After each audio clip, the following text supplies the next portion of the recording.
ಪ್ರಾದೇಶಿಕ ಸಾರಿಗೆ ಅಧಿಕಾರಿಗಳ ಕಚೇರಿಯಲ್ಲಿ ನಡೆದ ವಿವಿಧ ಇಲಾಖೆಗಳ ಅಧಿಕಾರಿಗಳ ಸಭೆಯಲ್ಲಿ ರಾಜ್ಯ ಮಕ್ಕಳ ಆಯೋಗದ ಸದಸ್ಯ ಜಗನ್ನಾಥ್ ಹಲ್ಮಡ್ಗಿ ಅವರು ಶಾಲಾ ವಾಹನಗಳ ಸುರಕ್ಷತೆಯ ಕುರಿತು ಅಧಿಕಾರಿಗಳಿಗೆ ಮಹತ್ವದ ಸೂಚನೆಯನ್ನ ನೀಡಿದರು. ಜಿಲ್ಲೆಯಲ್ಲಿ ನೋಂದಣಿ ಇಲ್ಲದೆ ಸಂಚರಿಸುತ್ತಿರುವ ಶಾಲಾ ವಾಹನಗಳು ಯಾವುದೇ ಕಾರಣಕ್ಕೂ ರಸ್ತೆಯ ಮೇಲೆ ಓಡಾಡಬಾರದು. ಅಂತಹ ವಾಹನಗಳನ್ನ ತಕ್ಷಣವೇ ಜಪ್ತಿ ಮಾಡಿ ಕಾನೂನು ಕ್ರಮ ಜರುಗಿಸುವಂತೆ ಸೂಚನೆಯನ್ನ ನೀಡಿದ್ರು.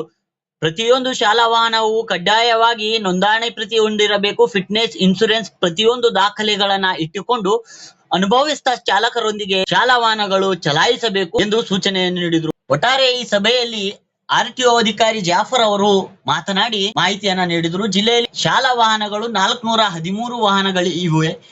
ಅವುಗಳಲ್ಲಿ 378 ವಾಹನಗಳು ನೋಂದಣಿಯಾಗಿವೆ ಎಂದು ತಿಳಿಸಿದರು. ಉಳಿದ 24 ವಾಹನಗಳು ದಾಖಲೆಗಳ ನವೀಕರಣ ಬಾಕಿ ಇದೆ. 15 ವರ್ಷ ಪೂರೈಕೆಯಾದ 11 ವಾಹನಗಳ ಸೇವೆಯಿಂದ ಕೈಬಿಡಲಾಗಿದೆ ಎಂದು ತಿಳಿಸಿದರು. ನೋಡ್ಬೇಕಾದ್ರೆ 25-26ನೇ ಸಾಲಿನಲ್ಲಿ ಶಾಲಾ ವಾಹನಗಳ ವಿರುದ್ಧ 553 ಪ್ರಕರಣಗಳನ್ನು ದಾಖಲಿಸಲಾಗಿದೆ. ಸುಮಾರು 60 ಲಕ್ಷ ದಂಡ ಹಾಗೂ ತೆರಿಗೆ ವಸೂಲಿ ಮಾಡಲಾಗಿದೆ ಎಂದು ಅಧಿಕಾರಿ ಮಾಹಿತಿಯನ್ನ ನೀಡಿದರು.